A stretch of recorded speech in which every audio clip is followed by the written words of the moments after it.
but they're always within 30 or 40 feet. Usually 30 feet, and occasionally they're off by 50 feet. So the elevations could be slightly different than what I'm reporting, but we're close. Everything's very close. And the elevation of the camera and the accuracy of the altimeter could be called into question. Maybe I wasn't at the exact elevation I say I was, but again, I know I was close. I have a great deal of confidence that I was within 10 feet of where I claim I was. But anyway, this right here, this shot does actually suggest that I was at that elevation.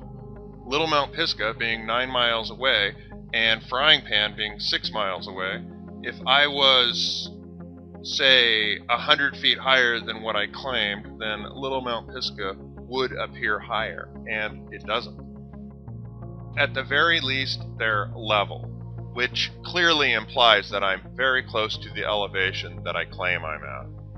And as I said, there's not enough of a difference possible, or enough of an inaccuracy possible, in either the elevation of the camera, the elevations of the mountains, or how level the camera is, to account for the actual shot of Frying Pan Mountain compared to Graybeard Mountain, because it just does not make any sense.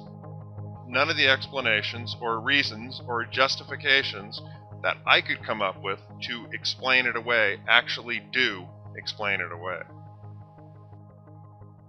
I'm going to zoom back out, and we will continue with this shot shortly.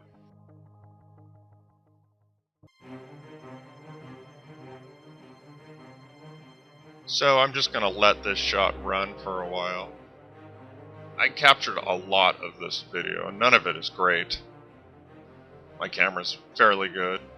The stability of the little platform I made was okay. The tree was moving around a little bit. I was moving around a little bit.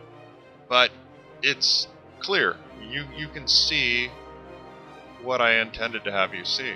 There's Frying Pan. To the left is Graybeard. To the left of that is Pinnacle. To the left of that is Bald Knob. And Graybeard and Bald Knob are basically about 5,400 feet in elevation, which is about the same as Frying Pan Mountain. But they're 34 miles back.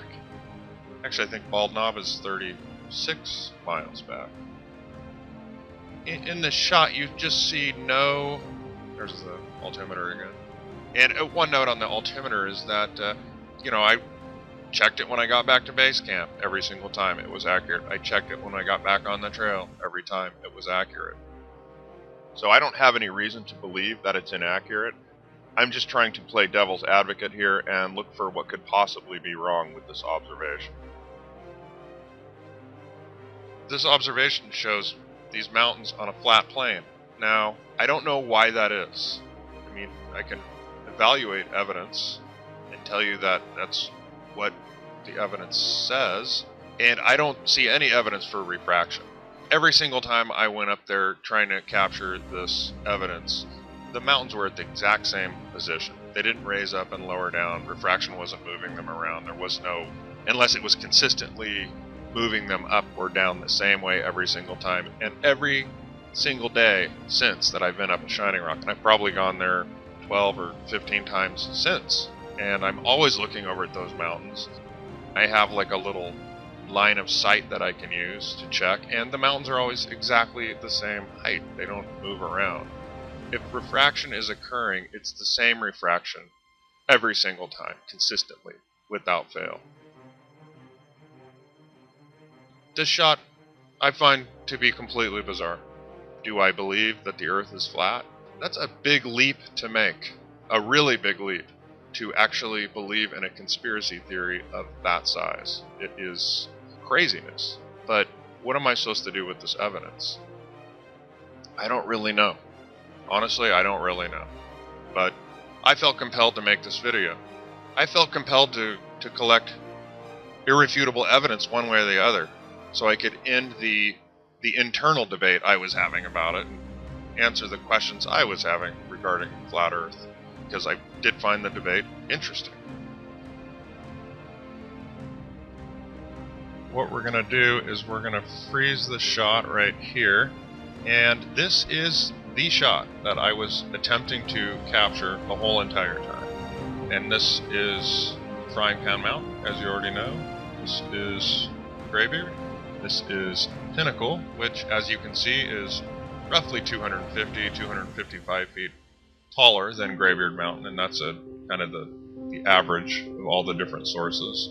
And then there's Bald Knob, which I haven't mentioned before, but we'll just take a quick look back at Peak Finder to confirm that Bald Knob is the peak we're looking at.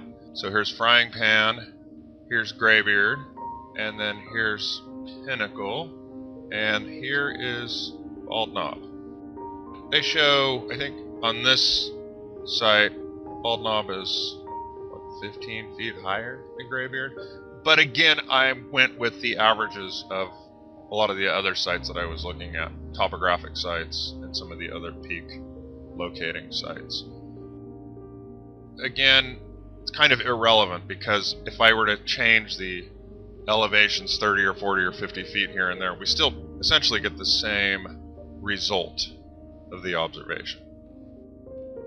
If Graybeard is 53.95, Bald Knob is 53.75, that again is an average.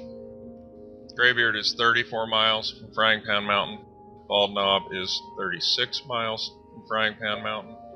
If we put a horizontal line in here, you can see that the line barely touches Graybeard, and it's slightly above Bald Knob. Now maybe that's 100 feet or more, so that might not be, I might be slightly out of level, like I had mentioned previously. So what I wanted to do is show you that if I tilt the image and get Graybeard and Bald Knob to both touch the line, or just barely miss it here on Bald Knob, which would be really accurate, it really makes no difference. The line is hitting about the same place on Frying Pan Mountain. So what I'm going to do is just leave it the same.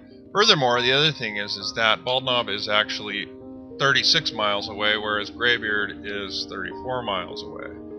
If I were to go to the Earth Curvature Calculator, you can see here that 36 miles away gives 864 feet of declination, whereas 34, as we already know, gives 770. 770 versus 864, well, that is 94 feet of extra declination.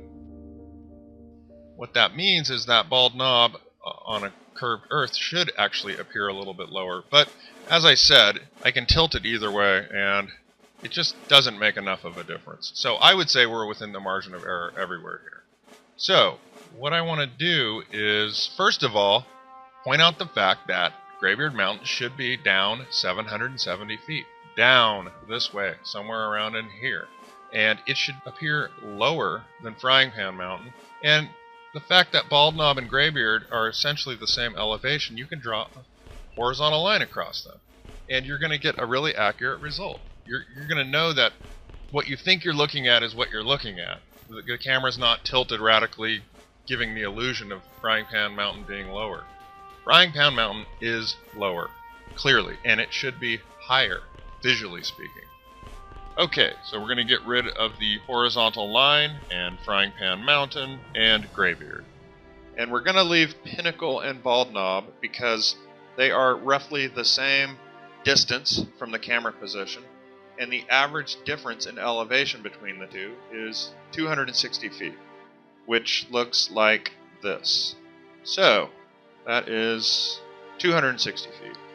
And again, that is an average of the resources that I used for elevations. Some sites listed the difference at 280 feet. Other sites listed it as little as 240. I chose 260 as a nice median number. And again, I could change that number by 10 or 15 feet, and it's not going to have any sort of real impact on the final rendering. The outcome will basically be about the same. So 260 feet times 3 looks like this. So 1, 2, 3 is 780 feet, which is the approximate declination which should occur and is not present in this observation. So the declination we should be witnessing should be from here to there. So, in other words, Let's get rid of all this now. And get rid of Pinnacle and all that. And we'll put Graybeard back. So what we're going to do is we're going to take our scale reference for the declination that we should be observing and move it over to Graybeard Mountain. And then we're going to get rid of all of the lines but the bottom line, and this is roughly where the top of Graybeard Mountain should be. So this is our outline of our mountains. Then our mountains should actually be roughly down about here, not up here. So if we go by the mainstream accepted and taught curvature formula for the spherical surface of the Earth, then Graybeard Mountain should not even be visible. We shouldn't be able to see it. So, and maybe, as I've mentioned multiple times, the elevations are slightly off by 20, 30, 40 feet. And so maybe Graybeard should be right there. Or maybe I'm out of level with the camera, and Graybeard should be right here. But there's no possible way Graybeard should be right here. It should be there, roughly speaking. We should not be able to see it. So this is the conundrum, the paradox, the thing that I have tried to figure out ever since I collected this data. Why is Graybeard up here when it should be down here? Why is this entire mountain range up much higher than it should be? Frying Pan Mountain, Graybeard Mountain, and Bald Knob are all roughly the same elevation. But Graybeard Mountain and Bald Knob are 34 and 36 miles behind Frying Pan Mountain. So they should be massively declined out of view. And they're not. They actually look as though they're on a perfect level with Frying Pan Mountain, which is only possible if the surface they are protruding from is level, unless somebody else can offer me some other explanation. So that's my video, and that's the evidence I present. I welcome anyone to explain this to me in a way that makes sense as to why these mountains appear essentially level with one another, and explain to me why there is zero curvature recorded in this observation. The only explanation I can come up with is that the surface they're protruding from is flat and not curved. But if there is another explanation and someone could offer it to me and it makes sense, I am perfectly willing to accept it. So thank you for watching my video. You can leave comments or write me an email if you'd like, and I will definitely get back to you. As I said, anyone who can explain this to me in a rational, logical way, I would greatly appreciate it, because I have spent many hours trying to explain this to myself, trying to find a reason other than the Earth is flat for this observation, and I've yet to find it. Thank you.